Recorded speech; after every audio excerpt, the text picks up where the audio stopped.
There's a lot of different I've seen a lot of different breeds Mhm, as assistance dogs. So I think mhm. that's where people because we're used to seeing the guide dog. People Yep, understand that, but then they yep, see somebody with a little dog.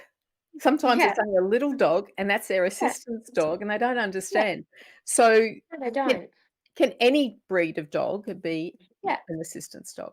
Any breed of dog can be an assistance dog as long as they're not a banned breed in that country. But any breed can be an assistance dog as long as they can do the tasks to migrate that handler's disability.